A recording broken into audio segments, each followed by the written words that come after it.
Good afternoon and welcome to the second Agri-Knowledge Circle. My name is Elro van den Burg and our topic today is the dairy sector. The EU dairy sector is the second biggest food sector in the EU, representing 16% of the total food industry revenue. Poland is the largest milk supplier in Central and Eastern Europe and the fifth largest in the EU. Between 2015 and 2020, so over the past 5 years, the growth rate of the milk deliveries in Poland was almost 3 times higher than the EU average. Also, over the past 5 years, the revenue of the milk processing sector in Poland increased by 31% to over 8 billion euros. These are impressive figures. But is the market producing at its full potential? And what are the challenges that are looming on the horizon? Good afternoon, ladies and gentlemen. My name is Michał Siwek. I'm head of International Food and AgriHub department at BNP Paribas Group. In this video podcast, we will be talking about 3 main topics. Firstly, about the milk farms in Poland, its model, business model and their investment needed, about the new EU policies and its influence on the investment decisions, and thirdly, about the milk processing sector in Poland and its development directions. We will be discussing those topics with several specialists from the industry, both from the Netherlands as well as from Poland. Let me introduce our specialists. Arend Jan Hendriks, owner of the dairy farm Hendrikpol, which is located in Poland. Andrzej Adryan, sales manager Lely East. Dariusz Zielinski, president of the management board of dairy producer CEKO. Professor Andrzej Babuchowski, president and CEO of Dairy Industry Innovation Institute. Klaas Johan Osinga, senior advisor, Dutch Farmer Organization LTO, and Paweł Wyrzykowski, food and agri research analyst at BNP Paribas Group International Food and AgriHub. During our today broadcasting, we'll be also watching several video clips made by Caroline Spans, agricultural counselor at the Embassy of the Netherlands, who was on the dairy farm to hear and to see on the location about the developments in the dairy sector. Good afternoon. I'm standing here in Bukowiec in north-central Poland. And it's not just a farm I'm standing on, it's the dairy farm of Dutch dairy farmer Arend Jan Hendriks. And he has been in Poland already for quite some time. So he has a few stories to share with us today about how he developed his farm to what it is today, with 400 milking cows, 400 hectares of land, and with a recent investment into solar panels. But he can also share with us his insights into the challenges in the dairy sector, for example with labor and with ownership of agricultural land. And joining me on the farm today is Adryan from the Dutch company Lely, known, for example, for its milking robots, which are also present on this farm. And he can share with us inside information about the willingness of Polish farmers to invest, for example, in technologies and into animal welfare, and about his insights into the development of the Polish dairy sector. And later on, we will be joining you in the panel discussion as well, so I'm looking forward to your questions.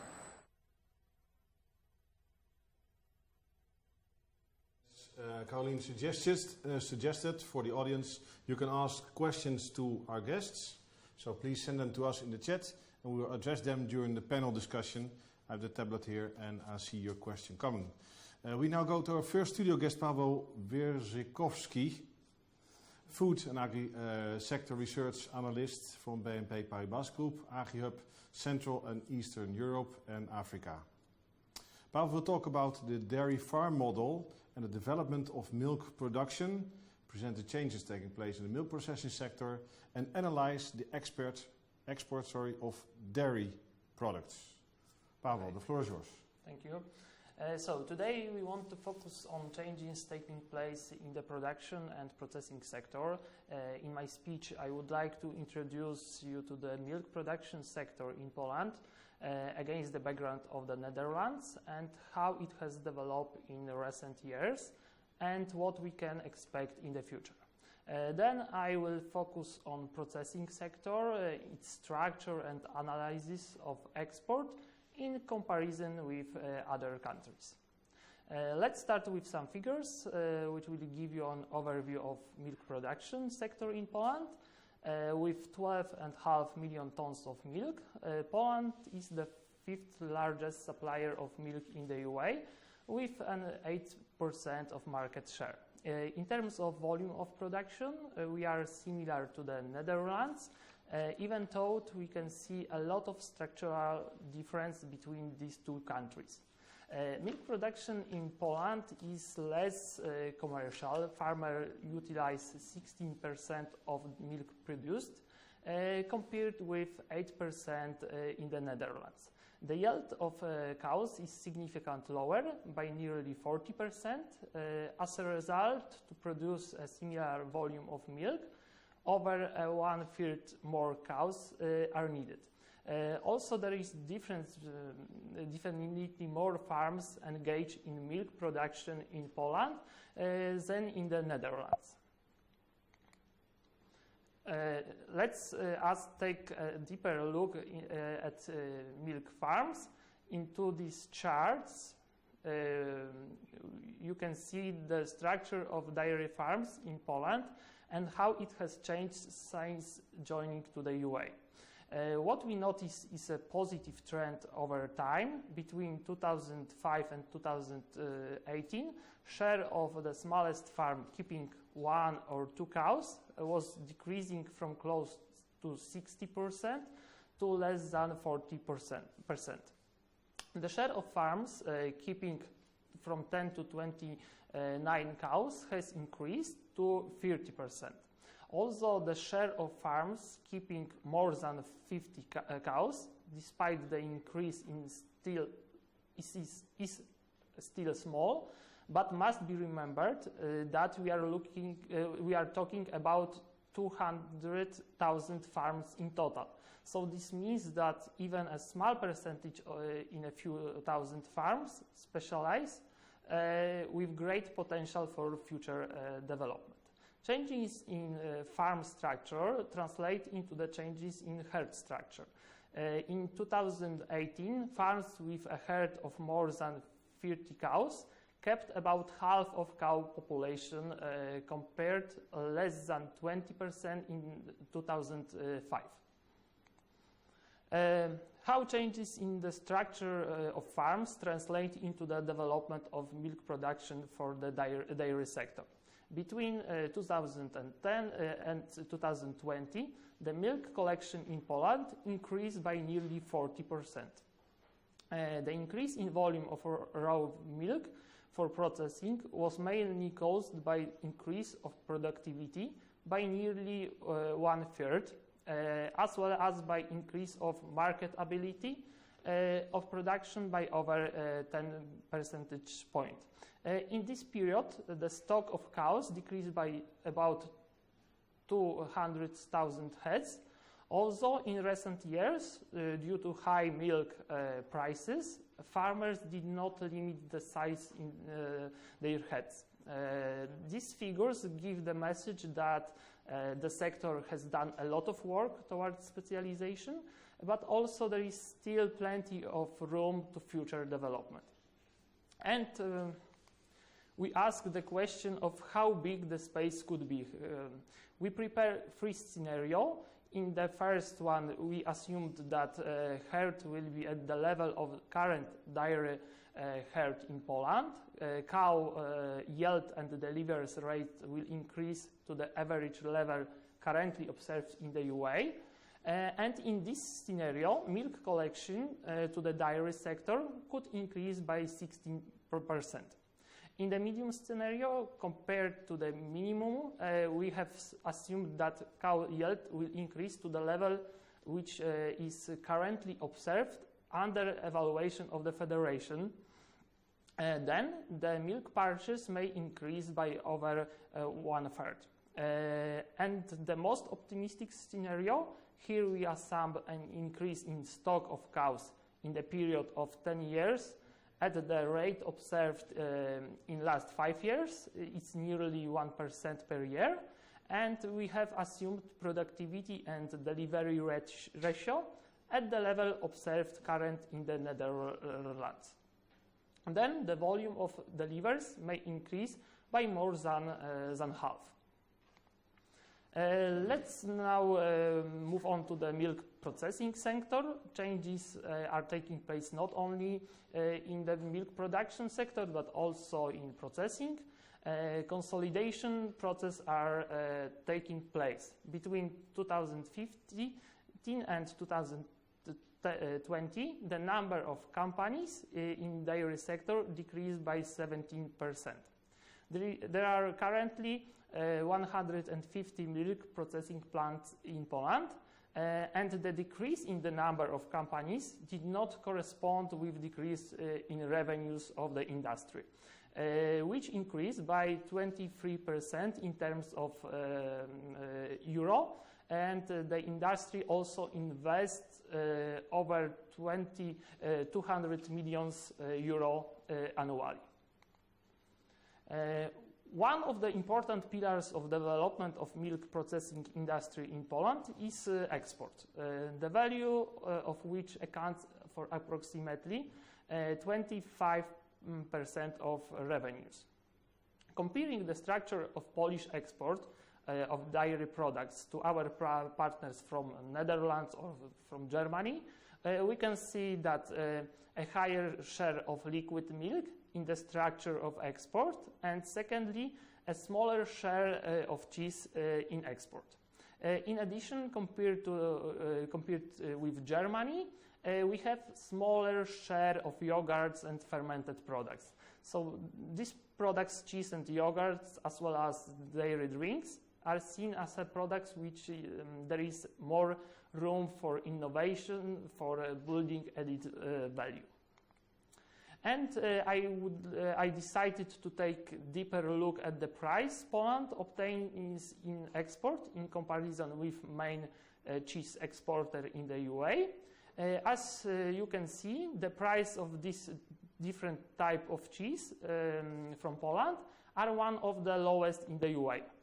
One might be tempted to conclude that the export potential of Polish products is not being fully exploited, and there are reserves in this field.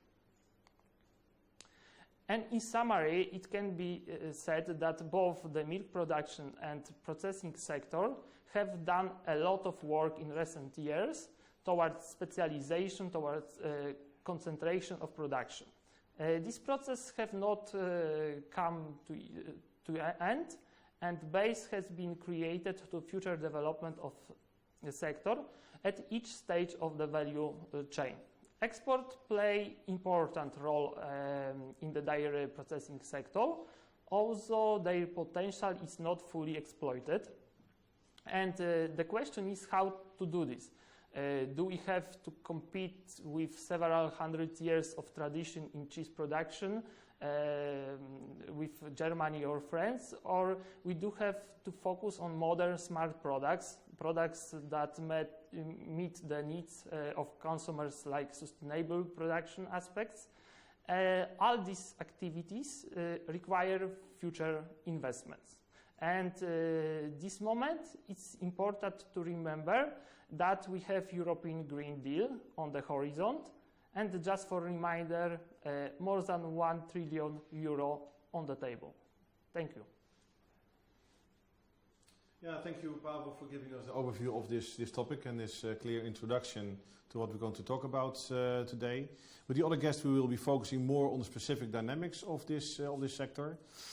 Please remember also, you see that we have the specialists here at the table, but also later on in the broadcasting. Send to us your questions in the comments on the screen. You can do that, and they will end up here at the desk, and we can ask them to everybody.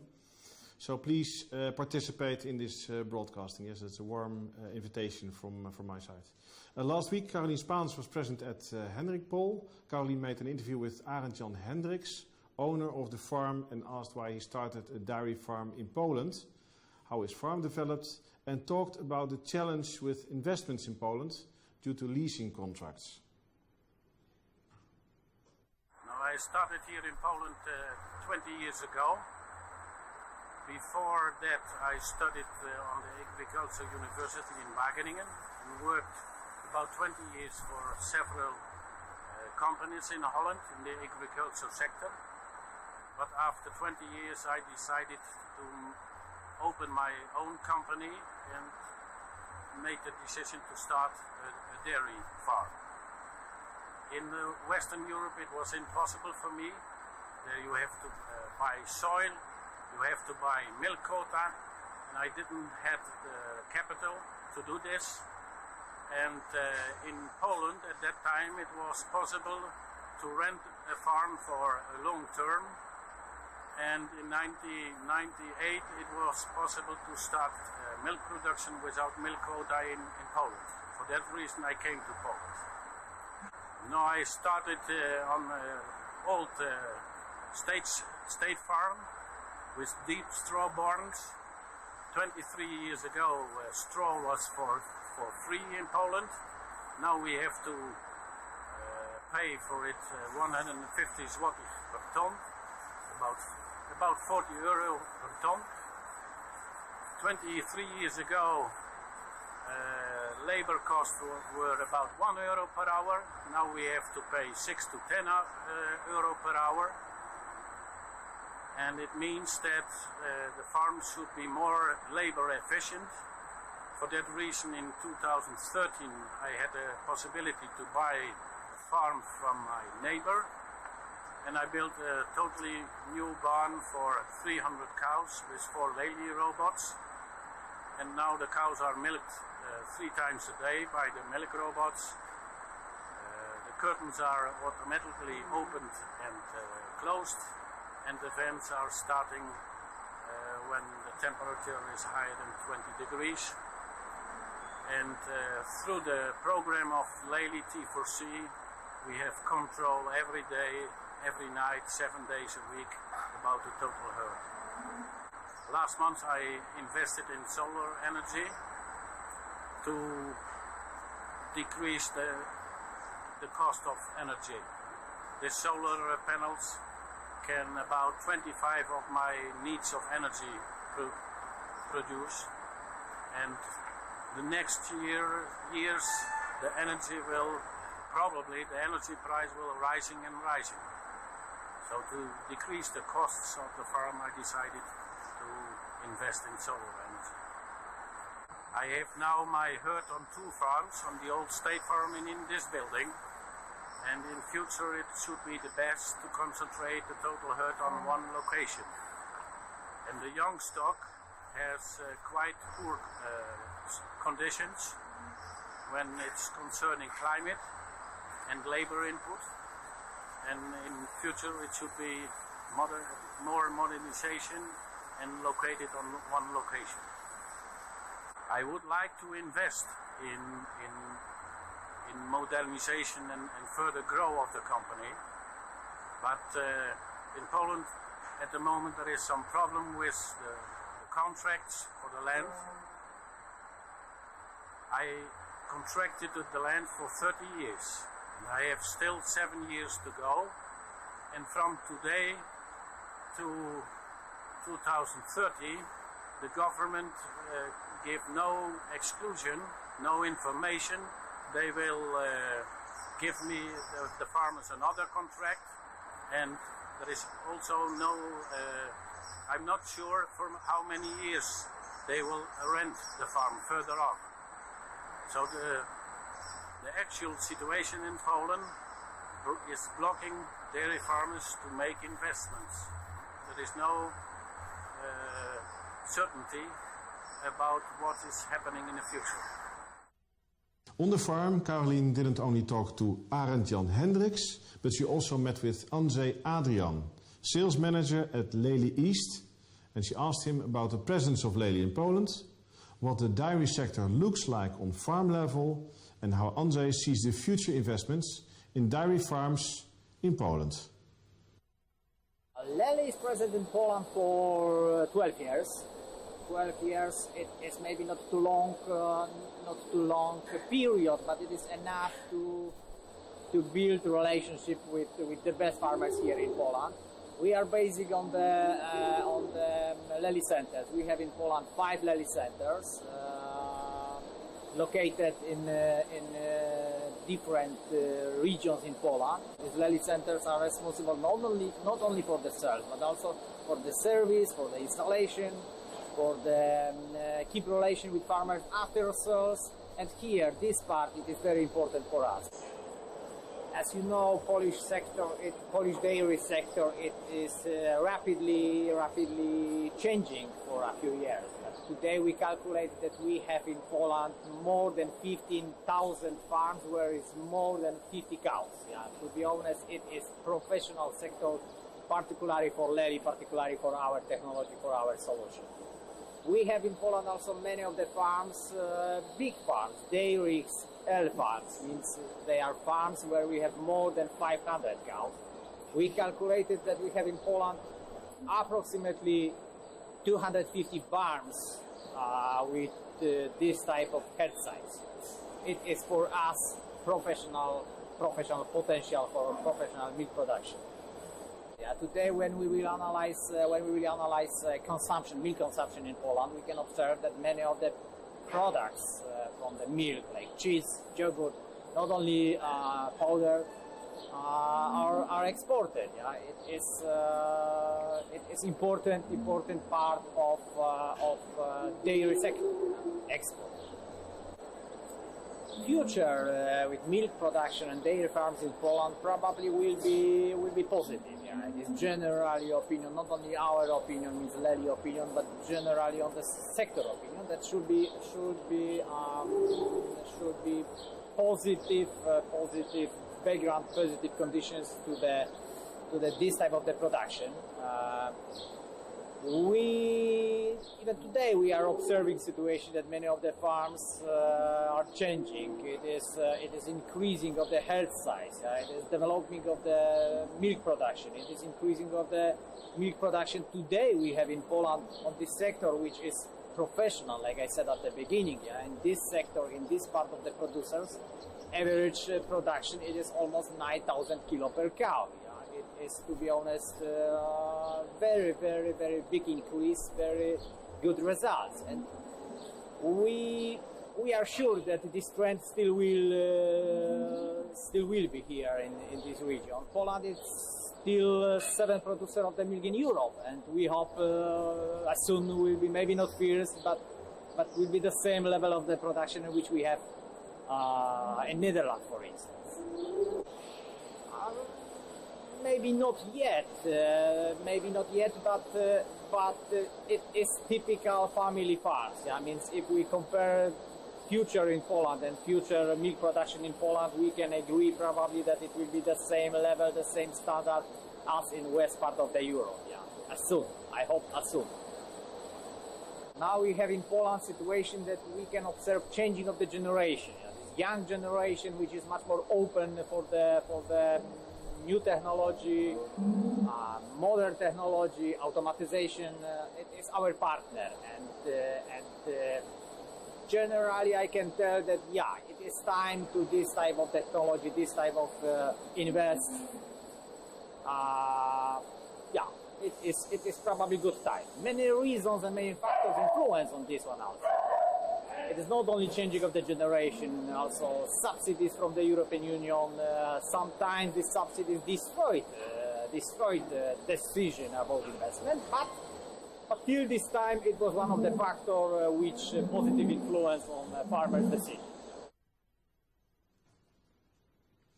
Our next guest is Mr. Dariusz Zielinski, CEO and President of the Management Board of CEKO. The CEKO Dairy was established in 1990. In 2012 it was bought by the private equity fund Avalon MBO. Compared to large dairies, CEKO has a relatively small production scale, which enables them to have very reliable quality control. They do not use preservatives or artificial additives at any stage of the production process. Mr. Zielinski, welcome in the program. Hello, everyone. Yes, good to have you. Can you tell us how important is the relationship between milk suppliers and dairy farmers, and especially from your perspective? Yes, as you mentioned, we are not typical dairy business processor in Poland. We are a legal entity, so we basically base on contracts signed with our farmers. Let's say we are partners in business, so there is not such a situation that the company is owned by the farmers and they have a say in what we do. On the other hand, it means that we have to respect the price level they are expecting. We have to respect the terms of contract. We have to always pay on time. There are no other aspects other than commercial to actually continue business. If we are not delivering on our side, the farmer can always end cooperation and go somewhere else. So it means from our perspective. Sorry to interrupt you, yes? But what you're saying basically is just like the same like you go to a shop and buy a piece of soap. And I think that the relationship between you and your suppliers is a little bit more complex, or not? Well, I mean, it's you have to build a long-term cooperation based on trust, because there is no aspect other like the ownership that the farmer can come to the cooperative and say, I vote against what you are doing because I don't like it. No, we have to really build long and strong relationship based on respect on both sides. Otherwise, we would be left with no milk. And as you know, in our business, we deal mainly with hard cheese and mozzarella type of cheese. Milk is over 60% of our cost. It's our main ingredient. Without milk, we will be not able to continue our cooperation. So it's a trust, it's a relationship, and it's an open ear to actually listen to what are the problems of our business partners. And they have also to trust in what we do. I mean, we based on many local farmers. They understand our products. We are active locally. Our brand cheese from Goliszew is known to actually a lot of farmers are actually interested in what happens with the milk, and we show them this is our product. This is what we do with the milk. This is how we transform your work into final product, which is based on a high quality, no preservatives, and basically in a product which consumer really wants and consumer understands where it's coming from. And the history between our brand is 100% true. I mean, if you come to visit Goliszew, you will see the guys which are behind me on the wall. They work in the company. They are our cheese makers, and as I said, the farmers can always come over for discussion. We are not big company, which means whoever wants to talk with one of the management can always do that. So that's a big difference, I would say. That's really like a symbiosis between the suppliers and the producer, right? Exactly. Let's ask, let's say, tricky question. Is there a place on the Polish market for the company like CEKO, which is relatively small, as Elro said? If you compare size of the CEKO business to, let's say, Mlekowita, Mlekpor, or Polmlek, which are leaders size-wise. So what kind of business model should you build in order to win the market? I would say there is still a place since we are over 30 years present on the market and still operating, which means we are not dinosaur of the business. But I must frankly say it's not very easy to operate on a market which is dominated by cooperatives, as they have completely different business model. So in our case, as we are a legal entity, we have to pay for the raw material, and also we have to generate profit to actually pay our owners for what they invested in the business. In case of cooperative, while you pay good money for milk, it means you are actually paying dividend to your owners, because that's the way typically the money is transferred in cooperatives. But if you want to still be on the market and operate, you actually have to have something which is special and which differentiates you from the others. In our case, it's first the brand we have built, which is based on true story and first of all on quality, on actually addressing consumer who is looking for something other than just commodity. And in case of our mozzarella business, it's also our elasticity and our special, let's say, customer approach. Like we work with some Israeli clients, and we deliver ultra kosher production, which is basically made according to their expectations. We basically focus on their needs, and we work very closely with the client plus the rabbi who is representing them on our side during the production. So it's like a contracted production. So if you want to be on a market dominated by such giants like Mlekowito, like Polmlek, like Mlekpol, you need to have your own specialty, and you have to deliver what you basically promise to your customers. Plus, as I said at the very beginning, you've got to respect your most important partners in the business, which is the farmers. Who are the farmers? And maybe one side question, because Paweł Wyrzykowski mentioned that there's so many potential at the moment in the market. There's not the full potential is used. The question here from Michał was, what is your business model? Do you see the possibilities? But you actually confirm that. You say, well, there is indeed a lot of room for new products, for innovation in those products. There is a room for innovations. There is a room for new product. There is, but there is also one risk. I mean, in my opinion, food is too cheap, and the customer got used to buying what he thought high quality food for relatively low price. And what Paweł mentioned is the Green Deal. When the Green Deal comes closer, the customer has to adapt to a situation that if you want to eat natural and healthy food, you've got to pay adequate price. And there is no such a thing as very cheap and very good food.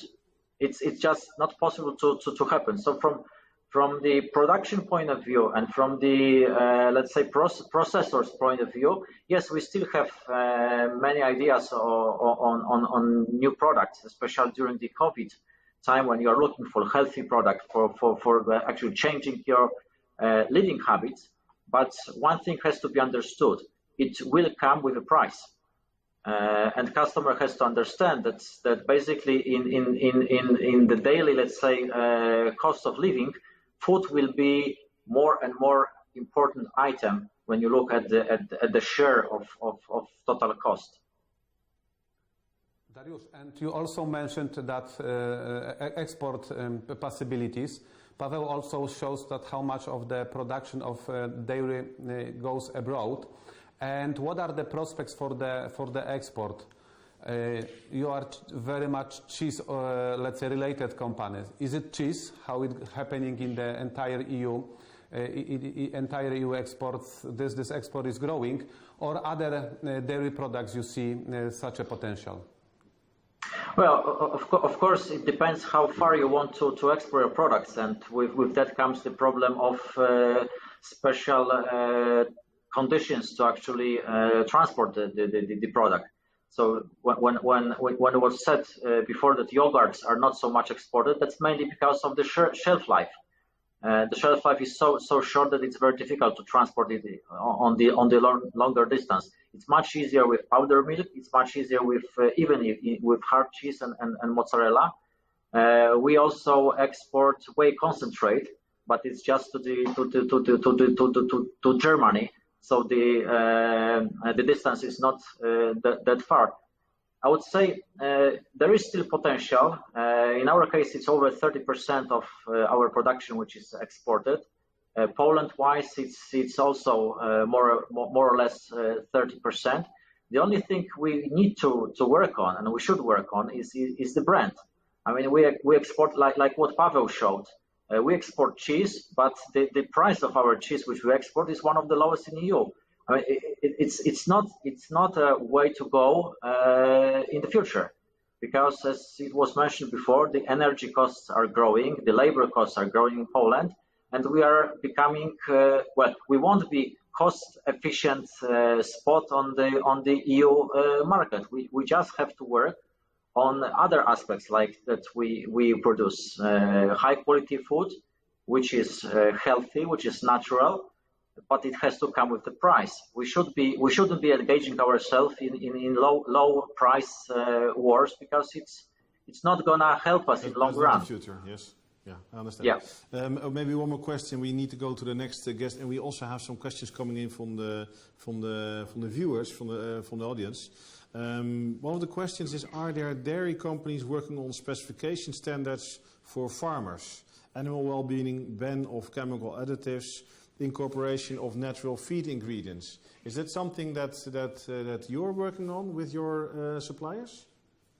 Well, I mean, probably I'm not the best person to address that question, as my opinion on GMO issues are quite against what the branch is trying to do. I mean, in my opinion, I mean, GMO is not a big issue, or should not be a big issue in dairy business, as you are not able to actually justify that the cow was using GMO modified food, because the milk is always GMO free. So in my opinion, we just should more focus as processors on whether you add any preservatives to the cheese or not. And let's say for the farmers, it's a different kind of story. Coming back to what I mentioned, in Poland we have a problem with development of the bio sector, because bio food comes with a higher price, and our consumer is still not willing to pay for the product which, in their opinion, tastes the same but costs more. So in my opinion, there is a possibility, but I don't feel as a right person to actually speak on talk on that topic too much. Understand. Well, thank you for taking that question, and thanks for your for this first interview. We'll see you later sure. in the broadcasting with the group discussion. Yes. Thank you very much, Mr. Zielinski. Thank you. Our next guest is Klaas Johan Osinga, Senior Advisor to the Netherlands Agricultural and Horticultural Association, which is called the LTO in the Netherlands. He has a farming background and is active in LTO and on a European level as a member of several working groups of COPA, COCEGA, the EU umbrella of farmers' organizations in Brussels. It's very interesting to have you in our program to give you your view on the topic from the Brussels perspective, Mr. Osinga. Thank you for joining us. What is your assessment of the impact this will have on the dairy sector, specifically on the investments in sustainability and animal welfare? How will this translate into the investments on the farm level? Yes, thank you. Thank you for having me on the show. I have prepared a few slides, so perhaps these can be shown. Sure. Yeah. And greetings from Brussels, where I am today. Quite a cloudy day today and rainy. It seems like it's pretty warm here. Okay. It seems, looking at the satellite data, that in many areas we have had sufficient rain so far, so perhaps outlooks for yields seem pretty good. And we'll see what it means for markets. Now, I'm just wondering whether your colleague can share, yes, the presentation. So let's move to the next slide, please. I was asked to say a few words about European policy and what's being summarized on the Green Deal. There are actually, Green Deal means there is a package of proposals on its way, and these will impact on farming across Europe, including Poland, like the farm to fork ambitions, the biodiversity ambitions, but also proposals for a climate law expected on the 14th of July, and animal welfare proposals, which we may expect in 2023, the third quarter. Next slide, please. So Green Deal means a lot. It's not just about agriculture. It is impacting on all industries. Just to show this slide, which you have if you want for further distribution. Next slide, please. Actually, as regards farming, farm to fork strategy as a communication by the European Commission, and especially by Commissioner Vice President Frans Timmermans, is, you can call it very ambitious, or you can even call it perhaps too ambitious. It is being debated, it's being hotly debated in Brussels. If you look at the ambitions for 2030 to reduce nutrient losses, reduce the use of pesticides, to go for 25% of agricultural land being managed organically by 2030. I'm not sure about the percentage in Poland today, but in the Netherlands it's about 3 or 4%. And also an ambition to set aside 10% of agricultural land for landscape features. So we will probably come back to this later during the discussion. Next slide, please. Also, the biodiversity strategy is, for example, including an ambition to plant a lot of trees across Europe. Also protect pollinators. And as I said, aim as 25% organic agriculture by 2030. Next slide.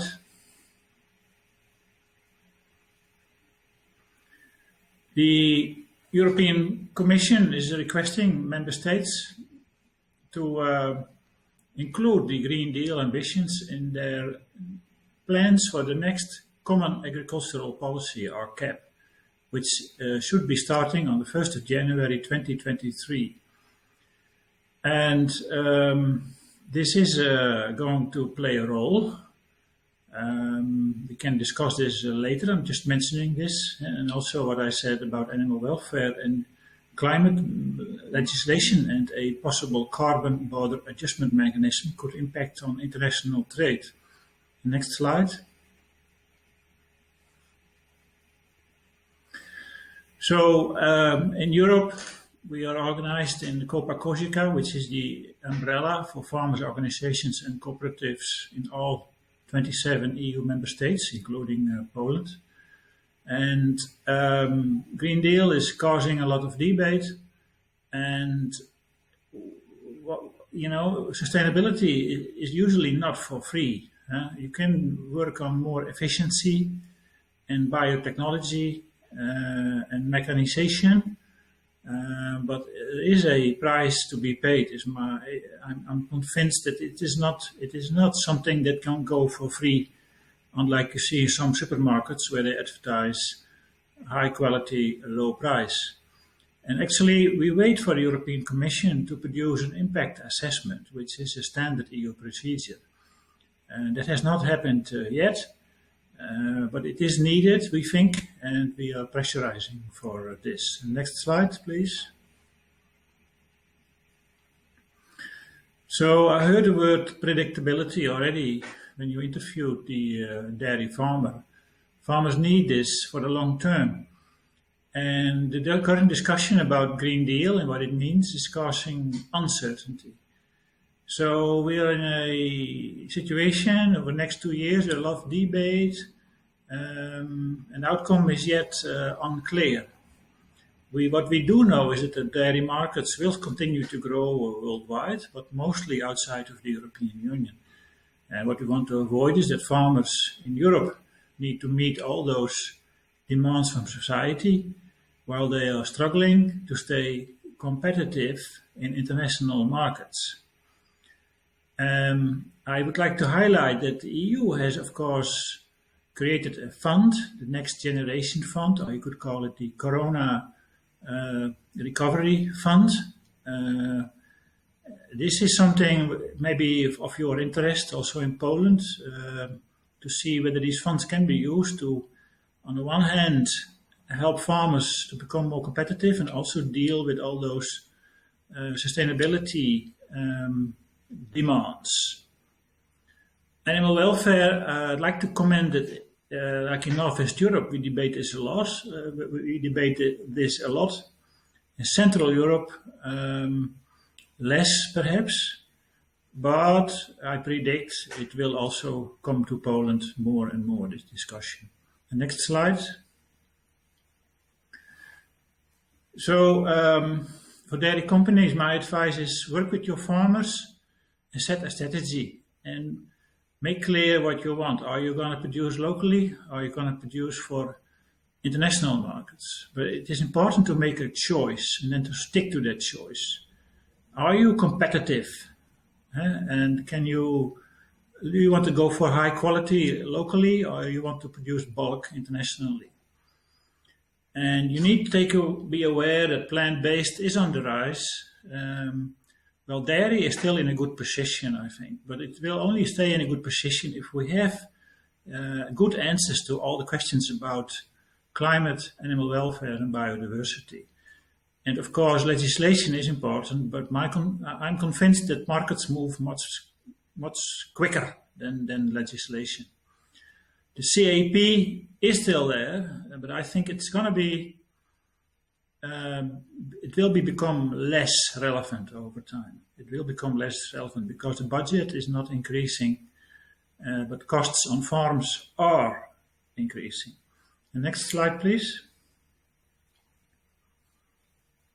So the main question is, can farmers and can dairies combine productivity, stay competitive, and also meet sustainability demands? And it can only be achieved if consumers and retailers are on board, is what I'm convinced of. So this is my presentation, and hopefully I stick within the boundaries of my 10 minutes. Thank you. Johan, I guess you did a very good job. We have still some time to follow up your thesis. I would like to come back to the topic Elro already mentioned. What is your opinion? Can you share it with us? How those policies will influence the investment on the level of the farms itself? What the farmers the main question is to predict the market. Mm-hmm. Yeah, well, if we want to have higher standards as regards animal welfare, biodiversity, and climate, there is going to be costs involved. And the question is, do we have a business model? Do we have a viable business model? And that's also the question banks will ask. And this is really the uncertainty, and that's why we are at European level ask for an impact assessment. Look, I'm all in favor of animal welfare, biodiversity, and the protection of climate, but I think it can only work if the market works with us. And it cannot just come from legislation and prohibitions. So this is I'm not saying it is a battle, I think, over the next 2 years, and the CAP will play a relatively small role. But for example, look at the climate law that's going to be on the table on the 14th of July probably, and a carbon border adjustment mechanism. A lot of people are going to make some calculations, and that's what we all need to do, I think, and that also includes dairies and farmers. And some will thrive, but many will have to think about their business model. Maybe let's ask to close this section, and then we'll follow up during a panel discussion. Let's ask the provocative questions. How can milk production be high yielding on one hand and sustainable animal welfare friendly on the other? Can such a model be profitable for the milk producer? As I said, it's sort of provocative. However, let's face it. Well, in the Netherlands, we have over the years gone for the model of high yields, low input, high yields. So very, very efficient for the majority of our farmers.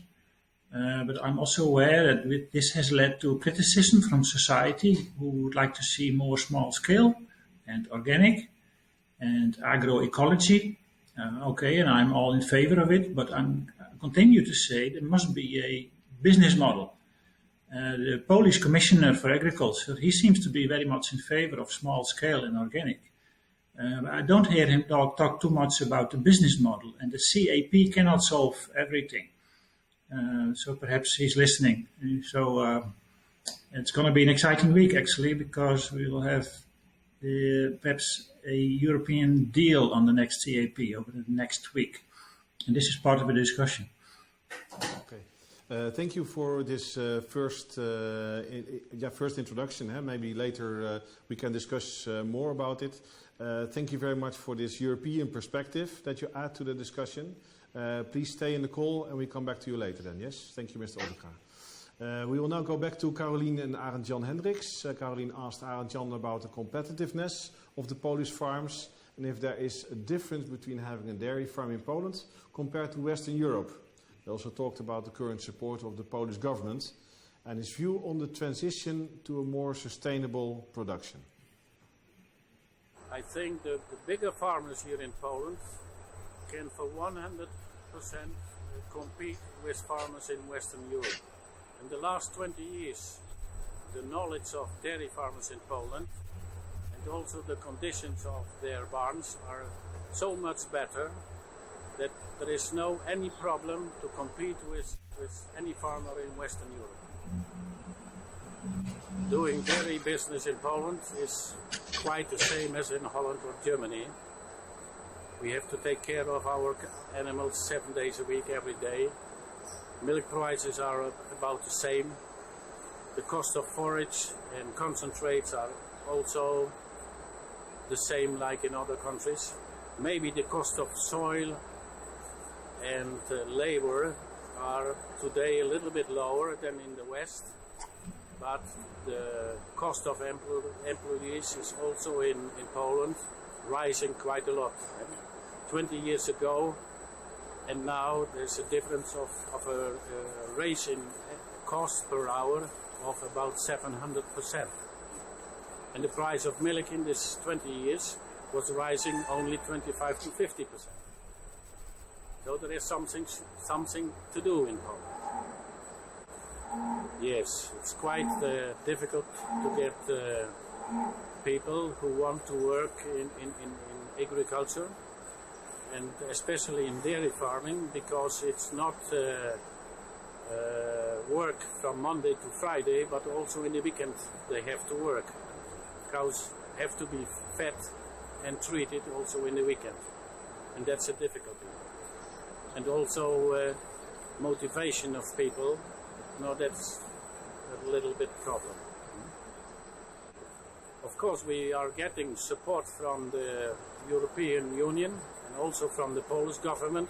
For example, we are getting maximum for 20 cows subsidy and for 20 cows, 20 young stock animals. When you have a bigger farm, for the rest of the animals, you didn't get any subsidies. And we speak about animal welfare, then we get also 100% subsidy to 100 cows, from 100 to 150, 75% and above 150, only 50% of this subsidy. So the Polish government likes to help small farmers, and they like to have problems with bigger farmers. Every dairy farmer knows he is producing for a market. And the market is decided what kind of product we have to produce. The only question is, the farmer must see when he invests quite a lot of money, this investment will be paid back by his products. And in that case, in my opinion, it should be much better that the farmer is getting subsidy by the sold product than by the hectares of soil or the amount of animals he has. And when the farmer feels the stimulants, when he is fulfilling restrictions from the market, when he is raising the welfare status from his animals, or is using less fertilizers, less chemicals, less antibiotica, when he is paid for that, then every farmer has no problem with going into that direction. Our next guest is Professor Andrzej Babuchowski, President and CEO of the Dairy Industry Innovation Institute in Mragowo. The list of his positions in the dairy industry is very long, and they include the membership of the Task Force Group on Agricultural Markets of the European Commission, Deputy Minister of Agriculture, former permanent representative of the Republic of Poland in the Special Committee on Agriculture of the EU Council in Brussels, and we could still continue for a few moments. We're very happy to have you with us today, Mr. Babuchowski. Thank you for joining the program.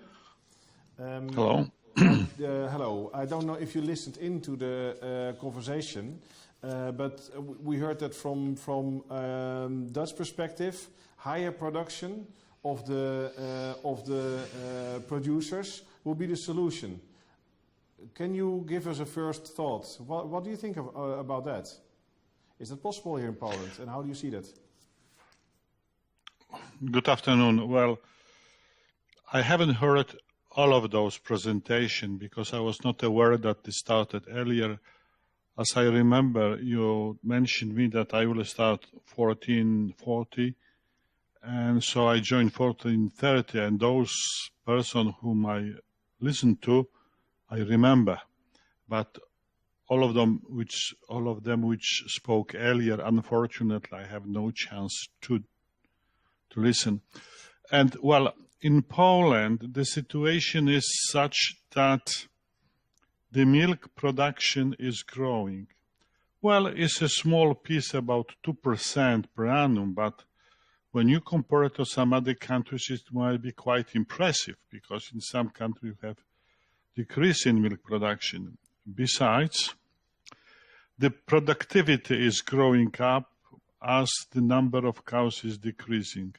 However, when we observe where this number of cows is increasing, because that could also suggest in which region the milk production is growing, in fact, these are not the biggest producers of milk.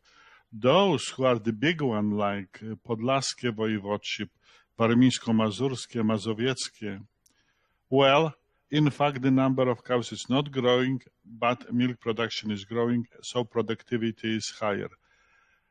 But also, when we consider this voivodeship, the number of cows per 100 hectares is relatively high. So, in fact, they are in the top of this European region producing milk. So, in this respect, this 4 or 5 voivodeship, in fact, they are in the, what they say, the first league or extra class, I mean, the milk producers. So their problems are completely different than those in another region of Poland. Besides, the biggest Polish dairies are located in eastern Poland, so it's Mlekowita and Mlekpol, also the Polmlek as well. So we have a concentration northeast Poland milk production. It's a huge concentration, and in fact the cows herds are also growing in this region. So what happened in this voivodeship? There is still a lack of milk for all of those plants which are built in recent years. About last 5 years, we constructed or we built in Poland about 3 big dairies for milk powder, and so they need raw material, and they try to find whenever is possible to do this. And so, in fact, in Poland, the capacity for processing milk is much higher than our production. So definitely there will be pressure to increase milk production. Besides, export is going quite well. So we are exporting, and this is another impulse for increase in milk production. And in prices, quite also good. Now it's average price about 31 euro cents per kilogram of milk, so it's also not bad. Well, but this also brings a new problem or creates new problem. Now, in this voivodeship, you see less and less cows on the pasture. So the production of milk is mostly done in the barn, so in this close area.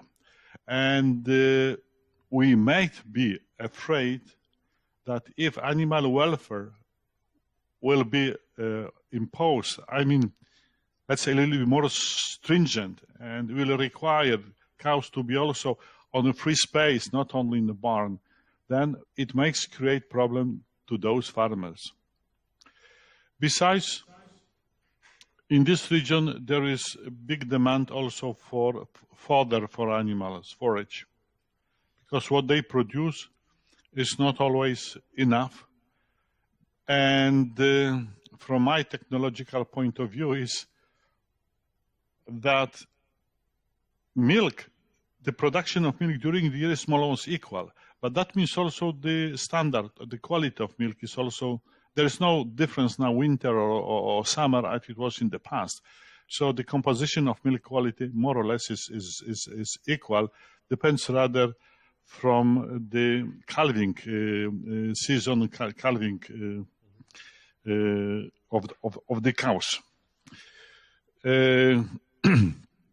So I guess that at least for the Polish dairy production, it is quite promising future. However, the threat is that young generation did not want to take over the farms from the parents, as it is occupying them 7 days per week, 24 hours per day. And this is going a big problem in the future. If we don't find a way to avoid this, I mean, I don't know, yes, but it must be some organizational, structural changes, then we will have problem with enough supplies to our dairies. Okay. Mr. Andrzej, we would like to also follow up the opinion of Klaas Jan about the influence of the European policies, in European Green Deal, into the impact on the dairy sector and what kind of investments need to be done. Because you mentioned investment on the level of the processors, those mentioned by you, milk powder processing factories. But what kind of investments, in your opinion, are needed on the level of the farms in order to fulfill requirements of sustainable production and more welfare-friendly production? Well, there is a lot of such requirements and demands, and farmers are slowly adapting to them. First of all, they try to cut cost of energy. So many farms, the big one, they are using this biogas producing equipment, so that they create production of biogas and make either electricity or cogeneration with heat. So this is one. The second, farmers more and more, they are using the solar panel to generate energy. That's savings on one side. Another one, they try to avoid, in fact, they're avoiding using the GMOs. So in Poland, all milk is GMO free. And they try to also rebuild the construction of the milking parlor and the milking, the barn, etc., for the cows to be much more friendly to the cows. The problem is, as far as we know, is emission of GHG, so the gas emission. Well, this problem is not solved, and because nobody indicates farmers how to avoid this. I mean, in fact, the cows are producing this, the gases, but in fact, the activities which should go to lower the emission of gases are not so well developed and applied in Poland. But in fact, this will be a real problem if such procedure or demand will be imposed on Polish farmers. So it's well, there is. Perhaps, but there is still not under discussion about the concentration of the cows, the number of cows per hectare. You know, that's also one also. Let's say possibility, opportunities to, not opportunities, how to say, it's not threat, not opportunities, but possibility which exists, because as we remember, during the SAPART, farmers get support only when they have less than one livestock unit, 1.5 livestock unit per hectare. If they had more, that was a problem. Now, the farms are much bigger, and the concentration, when you calculate the livestock unit per hectare, is much higher than 1.5. What happens if it is going to be, how they could manage the manure, etc. So this also a problem which farmers are facing. About the using of agricultural land, this is rather aspect of those farmers which produce grains rather than dairy, because in most cases in dairy, either they plant corn or just have simply grass to. And if we can talk about, let's leave aside, at least for a while, the Green Deal related topics. Jan Arend Hendriks at the beginning of our meeting said that investments are limited by the law limiting the possibility to rent for the long term the rented land, the lease contracts. What is your opinion about the current policy, how to deal with the state-owned agricultural land? Well, it's very, very difficult, in fact, because it's really a factor which is limiting the farmers' activities. It's quite complicated. I'm not specialist in this area, but as far as I know, the farmers would like to be paid for a production which they did, not only who have on land only, what they say, the SOFA farmers. But Commission didn't know how to deal with this, because many farmers are renting land, but in fact, the direct payment is going to the owner, not really to user. And on the other hand, there is not very clear policy of Polish government about those who rented land from the state agencies. At very beginning, it was told that they will be, in few years, they could be owners of this land. But then, several years ago, they were forced to give away 20% of that land in order to preserve our right to renting land. So the situation is very complicated, especially with our attitude to family farming. So family farming are very much supported by the government, but those farms which are much bigger than family farming, unfortunately not. But those bigger farms are really who make a profit, who produce product to the market. And concentration of on the small farms and try to preserve very small farms is not good policy. In fact, the average size farm is growing very slowly. Now we have only 11.1 hectare per farm. And about 10 years ago, we have about 10 point something. So the growth is not very big one, because it's a business to keep even the smallest farm, which are not required to fulfill any of these environmental requirements, and to get this direct payment, which gives a better interest than you keep money in the bank. So transfer of land from those who are owner land to those who produce is really very limited. Now it's even worse, because due to COVID epidemic, the price of the land is skyrocketing. Agriculture and not agriculture as well. So it puts another limit for farmers who wants to increase size of their farms. So it's a big problem really, and I don't see any real governmental policy to solve this problem. As Mr. Hendriks said, he's limited with his investment, and he's aware that he has to invest in order to adjust his production to the requirements of common agricultural policy and Green Deal requirements. On the other hand, he's not able to predict how to deal with the leased land because of the lack, as you said, consistent and transparent policy. So any advice how such a farmers should deal with the future? No, I'm not so clever. As you said, that it's difficult, it's complex, and it's not exactly the scale. However, it's a real issue, and it's not only Mr. Hendriks who is raising such a flag. So definitely it's something we should address as a policymakers. Anyhow.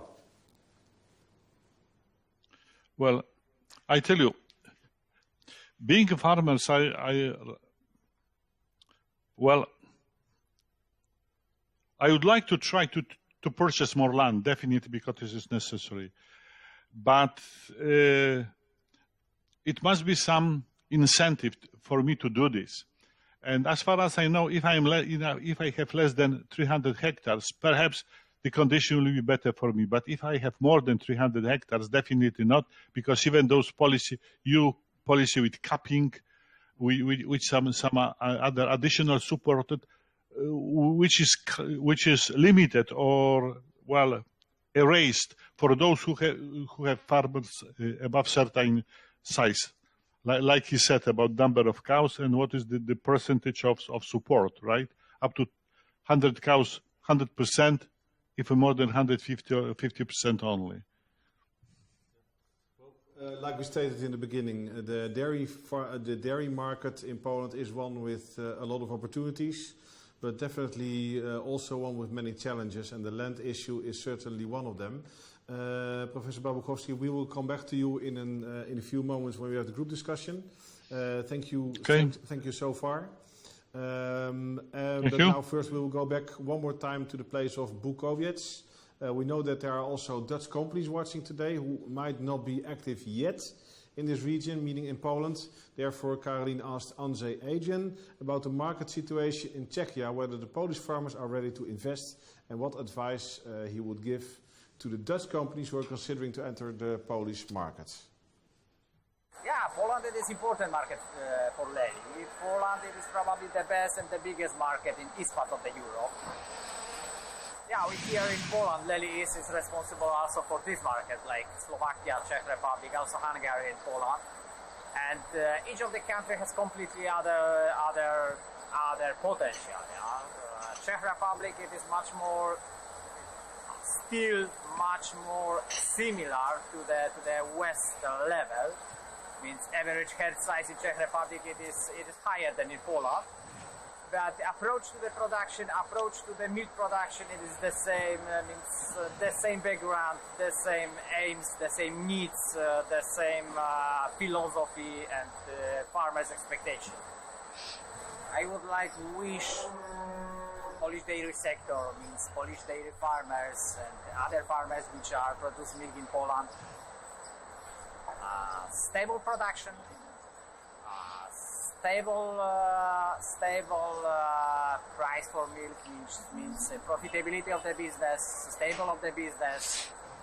Yeah, in my opinion, these two factors can decide that it can convince many of the milk producers to keep this production and develop this production. And I'm sure 100% that if we will take into consideration this young generation is ready to take decision about investment based on the same factors as farmers from the west part of the Europe. For a few years, problem with labor force, problem with good educated labor force, it is one of the biggest problems here in Poland, and it is important factor, but also approach to the sustainable production, to the improvement cow comfort on the farm. It is also very important, particularly for the young generation. Both of them influence on decisions. First of all, Dutch companies which are focusing on the milk production have very good reputation here in Poland. And it is factor, it is reason that many of these companies which are not available yet here on this market should come here and try build relation with this market, build relation with our farmers. And what is important, these companies should stay here in Poland and try manage this business, this relation with farmers from Polish market, not from Netherlands. We'll do the intro. As the last part of this program, we will have a panel discussion with all the participants. We will use this opportunity to zoom in on the different views we heard today about the developments in the dairy sector in Poland and the direction of a more sustainable production. Also, there is a possibility to ask your questions, and you did already so we have many questions, and we'll start with the first one in a few moments. First question, let's start with the panelists first. We have in this call Mr. Dariusz Zielinski, President of the Management Board of the dairy producer CEKO. We have Professor Andrzej Babuchowski, President and CEO of the Dairy Industry Innovation Institute. We have Klaas Johan Osinga, Senior Advisor of the Dutch Farmers Organization LTO. And we have here at the table Paweł Wyrzykowski, Food and Agri Research Analyst from BNP Paribas Group AgriHub. Paribas Group, sorry, I go too fast, and the AgriHub CE and Africa. And we also have in the video call connected via video Mr. Adryan, Sales Manager of Lely East. And we now have to combine a little bit the questions that we have prepared for you and the questions that came in via the viewers. Let's first start with the viewers. Mr. Osinga, I guess our viewers would like to benefit from your presence next to decision makers being in Brussels, and they are asking the question, what is your opinion and what is the opinion of people you deal with, let's put it this way, on the subsidies on the production, not per hectare, per cow or for any other units? What kind of schemes should be implemented in order to make it sustainable and making it feasible to implement the aims, the targets of the European Green Deal? Yes, thank you for the question. From my perspective, as I said in my slides, I think the role of the CAP is diminishing because the money farmers receive per hectare, or perhaps in Poland also through the rural development programs, are more and more attached to all kinds of societal demands, like on climate, on animal welfare, and on biodiversity. Now, I've heard what Arend Jan Hendriks said about, the subsidies and what you can get if you want to become a farmer in Poland. But we need to ask the question whether this is really a business model. It's nice to have a nice setup of your farm in Poland. But the question is, can you look ahead 10 years, 15 years, and is it going to be viable? I'm giving you one example. As I said, on the 14th of July, we're expecting proposals for an EU climate law, including a carbon adjustment mechanism that applies also to fertilizer. So the expectations are that the price of fertilizer will go up across Europe. Now you need to make your calculations and see how you will underpin your business model.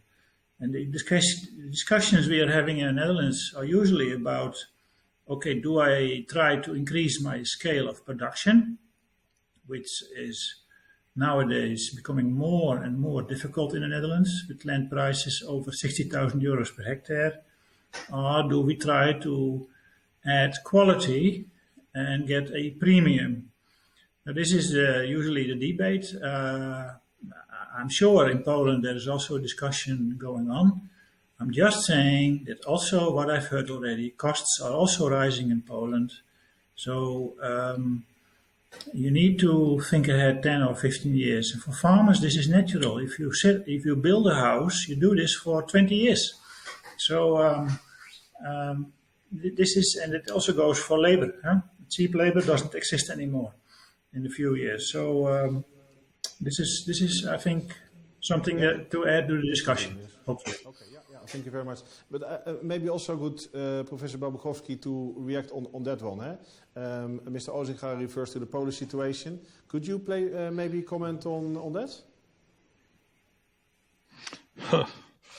Well, Could you repeat the question? So because I was listening what my What should be? I'll try to simplify the long question. What should be the proper scheme of subsidies in order to support the Green Deal targets? Not per hectare. Yes. Okay. Well, I don't know whether this is not per cow at least, because per hectare definitely not, but in case of the dairy, rather we should think about some kind of subsidies per cow, especially in some regions where the production of milk is decreasing. Eventually, the farmers should be also paid for the saving which they do in their farms with emission of gases and decreasing using of not renewable sources of energy. For example, if they replace the energy they use from coal sometimes, or they use and it replace with solar panels, yes, that they should be also supported for this. The second, they should be supported also for increasing animal welfare, so better condition for living of cows. But the problem is to find parameters which they fulfill. This is always the problem. We have big words saying what should be done, but then somebody asks, yes, how you can check it, yes? What is the criteria? And then we are going to find criteria, because that must be somehow self-described in numbers, at least, what can be done. So I think that all action which can lower cost of the production and also to save environment should be financed. How this can be done, I don't know. I don't know yet, because I don't know how we can calculate this. But definitely this must be done that way. With the risk that we hop from topic to topic, which we already do, but we also try to answer to follow up on the questions of the audience. One of them is a question for Mr. Zielinski. At least I hope that you could answer them. What will be the milk price for the coming 5 years, and how will the cost price change in these 5 years? So no extra environmental rules in Poland, question mark. I think the price is very difficult to say, but cost price, can you say something about that? If I had a glass ball, it would be much easier to actually say what will be the future like. I mean, we live in a very, very unstable environment, and we are not able to predict what is going to be base salary in Poland for next year, because that's still under debate. We hear about many very good ideas like sustainable production, like animal welfare, etc. But we have to understand that all of those ideas are cost rising. And I agree fully with Johan Osinga that you've got to have a business model. And first of all, or most of all, you've got to have customers who will be willing to pay a high price, who will understand that if they want to take care of the environment, they will have to spend more on the products which will be produced in a way which is actually respecting the environment. So I would say very difficult to actually build a business model even for, let's say, next 3 years, because we still are in a COVID situation. And if I remember building budget for this year, we had a lot of questions like, are there going to be 2 lockdowns during the year? Are we going to be able to actually go to a restaurant? Is HoReCa business going to actually work properly or not? What we have to actually adapt to is that situation is really unstable, and you have to be able to work according to scenarios. You have to be able to adapt very quickly to a changing situation. There is no luxury of working according to 5-year, let's say, business models, because it's one thing for sure, it's not going to work like that. You need to be able to really, really adapt very quickly. And those enterprises who are able to adjust will be able to actually work in the future. Those who will be trying to let's say, wait and see what's going to happen, or wait and hope that things will go back to normal. No, I mean, there's no thing like normal anymore. No, Exactly, the ones that you first mentioned, those are the winners in the market, I understand, yes. I also would like to go to Mr. Adryan and hear your perspective, because you're going to the farms very often in your role for Lely East. When it comes to innovations in the farms, what is your perspective? And could you maybe also reflect on what the other speaker said just now? We have no sound. Your microphone is off. Could you turn your microphone on, please?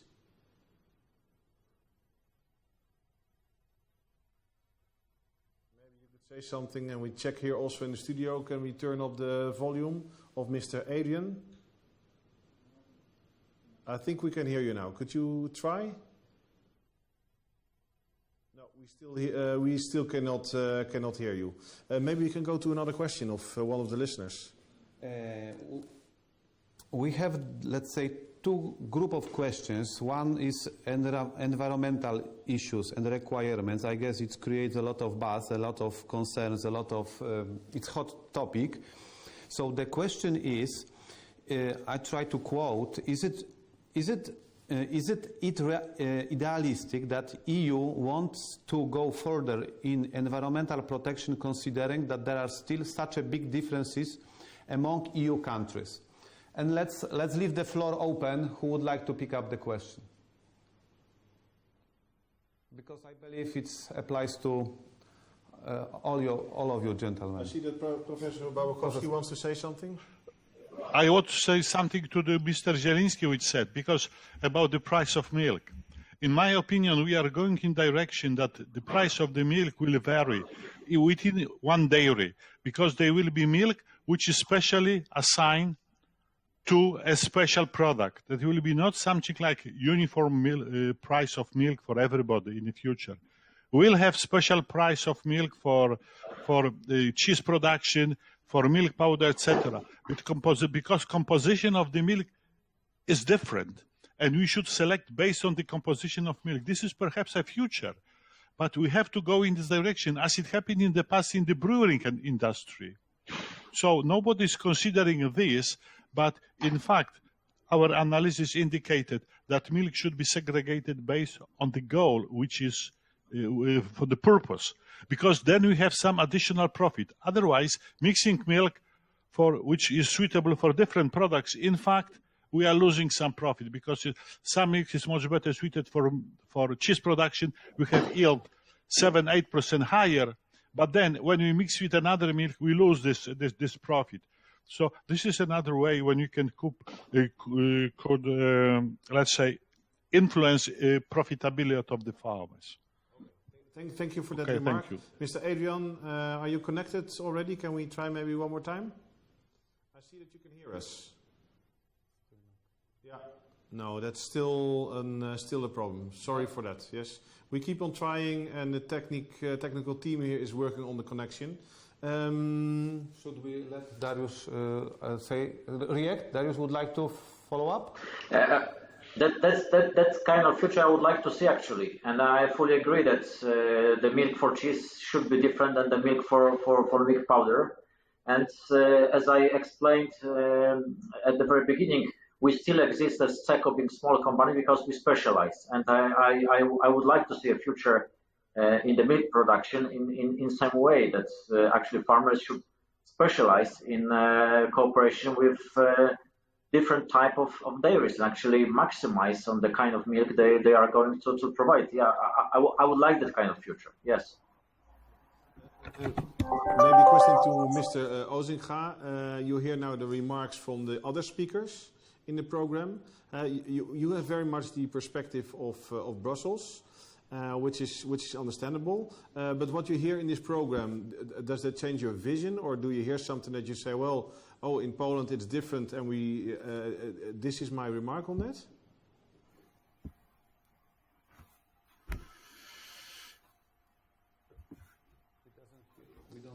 Leave after. We cannot hear Mr. Osinga anymore. Okay. Now you can? Yeah, we can. Yes, we can. Okay. Sorry for that. The micro is green, actually, so I hope you can hear me. I will be, these will be my final comments. Thank you for inviting me, and it's a good discussion. But I need to pay attention to the CAP negotiations. There are new texts circulating. We understand that for you. So that you will understand that probably. Now I hear the word subsidy a lot, and I understand it. But again, you know, subsidies are not forever, and if I were a bank or a financer, okay, nice to have a subsidy, but you know, when the subsidies are gone, is the business model still viable? You need to ask that question. And Dariusz, he was talking about, you know, being flexible, being adaptable. I agree. And you need to have scenarios. And one scenario, we have seen this now over the last years with COVID. What can happen? Expect the unexpected. We have also issues with cybersecurity nowadays. There are political tensions, extreme weather events. So, as a farmer and as a dairy, you need to have this resilience built in, I would say, and then perhaps and don't depend too much on the CAP. I would like to stress. Of course, I know that Poland is using coupled premiums, but in the end, it's not going to go and rescue your agriculture. That's what I'm saying. I like to be a bit provocative. And on animal welfare and a level playing field, I'm just saying that it is indeed mostly a Northwest European debate about animal welfare, but eventually it is also coming your way. That's what I'm saying. It's becoming gradually more important. And I think the European Commission will try with new legislative proposals 2 years down the line to make the level playing field a little bit more level, so to speak. And today there is no level playing field, I would say, in terms of animal welfare. Just think about a discussion about the cages, and the cages citizens initiative, and a large majority of the European Parliament voting in favor of this resolution. So it has also. This has also to be on your radar. So I'd like to thank you, and then I will leave the meeting with your permission, if that's all right with you. Yeah, Mr. Osinga, of course. Thank you very much for joining today, and thank you very much for your remarks. Okay, thank you. Yeah, thank you. Michał, any more questions from the audience? We're still digging into the competitive advantages, and there is a question about what is the competitive advantage of Poland alongside the value chain compared to Western European countries like the Netherlands or Germany? Should it be only cost price, or are we able to do something else? And the question is for? The question is open. It's open question. Gentlemen, do you hear me now? Yes. Oh my God! Finally. Gentlemen, if I can, it is good. It is good question, but this question I would like back also to the first question. Generally, I see our discussion is a discussion about cash. It is discussion about subsidies. It is discussion about milk price. It is discussion about factors which influence about profitability. Means it is cash. It is discussion about profitability, and probably all of us agree that the biggest factor which is here in Poland is labor force. It is probably the biggest. When Mr. said that the last 10 years, these factors 700%. With discussion, what milk producers can do. Could follow you at the moment. There seems to be a problem with your internet connection with you. If you could maybe make it just one statement, and then for sure we can follow you. As storm in Wrocław, probably it is reason. As you see, it is the biggest problem in Poland. It is maybe not subsidies, but internet. Can you just make still, one statement, and then for sure we can understand it. Okay, I would like to. We're saying it here at the table. Cash is king, yes. Cash is king, and labor is also important, right? Cash is king. Labor force it is also important. It is the biggest factor which influence here in Poland on this situation. And my conclusion should be that what we can do, what we can suggest to our farmers, to our milk producers, thinking about investment. Investment means thinking about changing of the approach to the milk production, changing of the approach means automatization, not only investment on the new technology, but also automatization. Probably Mr. Dariusz Zielinski agree with me in companies as dairy producers. It is the main topic, investment. Many of dairies here in Poland, which are really modern producers in Europe, invest every year. Invest on the new technology. Dairy producers, it is also company. To be honest, it is also company. Even family farms as companies, and it is time to discussion about changing of the model of the production, automatization. Yeah. Okay. Thank you for that remark and from that perspective. I think looking at the time, maybe time for a final question. The final question is already there on the table. What is the competitive advantage of the Polish dairy business alongside the value chain versus other Western European countries where we are competing as an exporter? And definitely it's also coming back to the questions that how the differences among the European countries influence the tools which are presented in targets in the Green Deal. Mr. Adryan, can you take that question? In my opinion, probably the biggest weaknesses here on our market still it is brand. It is brand means compared to the west part of the Europe, we are still a market which has the cheaper products. This situation will change. In this situation, we must do everything to change imagination about our products, imagination about our production, imagination about our technology, and try build better brand, not only for Polish farmers, but Polish products from the milk.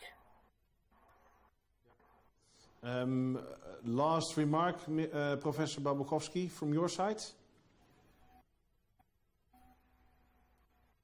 In fact, one of the most modern in Europe is very well equipped and producing a high quality of the products. And this is our advantage because the cost of production are definitely lower than in Western Europe. And of course, the quality milk, etc. This is also something which could say is advantage against other countries. But the problem is that our brands are not known in another country. So in most cases, we sell them as a bulk products or commodities, and under different names are used. And if we can sell this under our brand name, definitely we can gain much higher profit from this. Yeah, maybe Dariusz, last comment. Yeah. That's exactly what I said before. It's that never go for low price strategy. Just respect the product you have. As Professor Babuchowski said, we have high quality product, which is same or even better quality than some of the neighboring countries, and we actually should expect price which is decent for that type of quality. And yes, spend more time to build a brand, but don't go for a commodity and don't sell in bulk, just using your customers to paying low price, because it's very easy to lower the price, but it's very difficult to actually come back to the decent levels in the future. You will be always treated as this class B supplier, and it shouldn't be like that. From the table, Paweł, one remark maybe on the... So maybe the faster of cooperation each other. So Polish management and Polish companies very fast to do business, and maybe this is another advantages. Also at the first stage of the value chain in the farm level, we have lower external workers share in cost, so this is one of the advantages. And also land cost, it's lower if we compare with Western European countries. Right. Thank you very much for that remark. Any last words, Michał? I'm looking at the clock, so I don't dare to say anything else. Okay. Well, that's mention the clock. That's all that we have time for today. I would like to thank all the participants for joining in. That is Mr. Arend Jan Hendriks, owner of the dairy farm Hendrikpol in Poland. Adryan, sales manager of Lely East. Mr. Dariusz Zielinski, president of the management board at the dairy producer CEKO. Professor Andrzej Babuchowski, president and CEO of the Dairy Industry Innovation Institute. Klaas Johan Osinga, senior advisor of the Dutch Farmers Organization LTO. And Paweł Wyrzykowski, food and agri sector research analyst of BNP Paribas Group and AgriHub CEE in Africa specialist. Caroline Spaans, agricultural counselor at the Embassy of the Netherlands. And co-host Michał Siwek, presenter.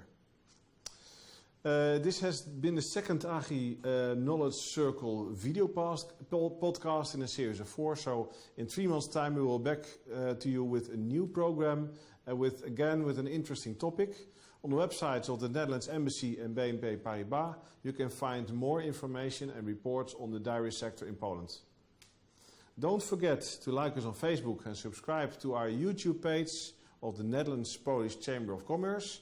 This will keep you updated on all our events. And also, don't forget to tune in at our other video podcast, Business Matters Live, on 30 September with more interesting guests. Thank you for watching and have a nice afternoon.